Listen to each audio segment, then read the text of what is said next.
Friends of UNH Women's Hockey present Coach's Corner with head coach Brian McCloskey. Hi, the Friends of UNH Women's Hockey present Coach's Corner. Hi, I'm Phil Kincaid along with head coach Brian McCloskey as we take a look at the weekend that was and the weekend that will be. Coach, we sat here last week, and I think the big question was you knew you were on a little roll, but you had that big series against BC, home and home, here on Thursday, then down there on Friday.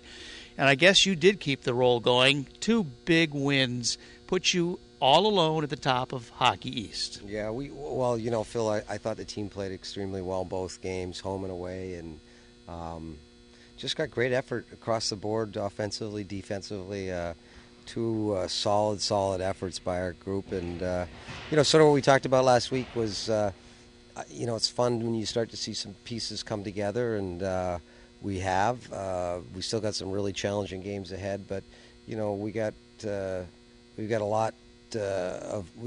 a lot out of this group, and I admire them for the way they've played up to this point. It's been it's been a struggle at times, but a lot of kids have had to play different roles, and so many different people stepping up from the net on out, and we're getting contributions really from everybody, and that's what you hope when you, especially when you have a roster the size of ours.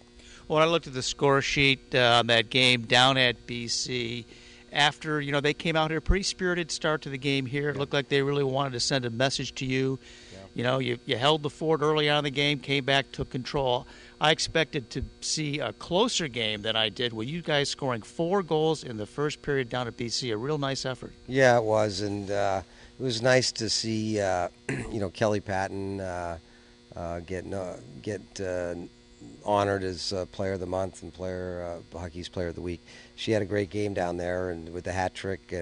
But again, as you and I had talked many times, it's not just the kids who score goals. It's the little things. I mean, BC did come out really strong here on Thursday, the first night.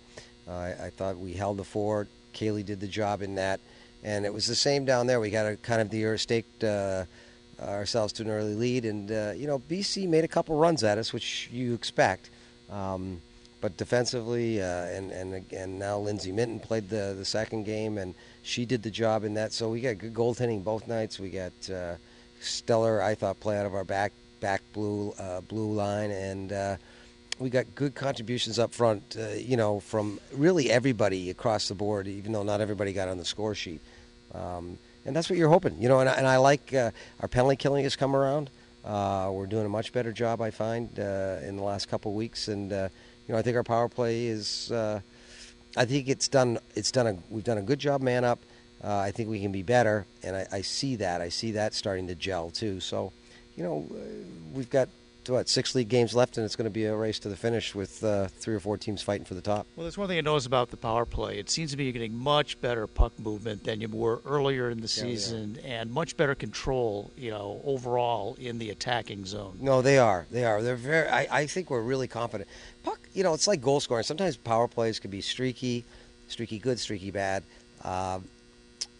This group has maybe hasn't been as consistently, but of course that's probably my fault. We've changed some of our personnel and shape up over the course of the last 3 months. But I think they know kind of what we want to do and what works best for us, and so I feel pretty good moving forward that special teams will be a strength for us.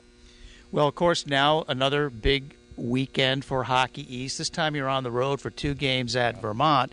Now, Vermont is near the bottom of the pack, probably won't make the playoffs this year, but as we've talked about several times, you can't take any team for granted in Hockey East this season. No, and Tim's a great coach, and I've watched, obviously, tape, and they're a hustling team, and I think when they've scored goals, which they have some nights, they beat Providence down at Providence a couple weeks back.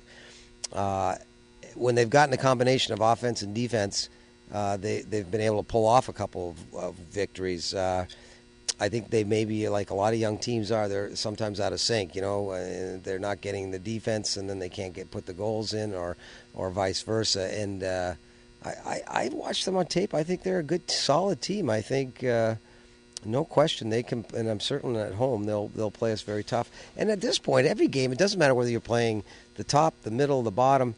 The points are all the same, and there's only 10, 12 points left for the remaining teams, 5, 6 games each, and you got to get as many of those points as you can get. And who knows which point's going to be the most important? So these 2 games will be huge. Yeah, and I guess you're in a good position. Here you are, going down the home stretch, and you control your own destiny. Yep.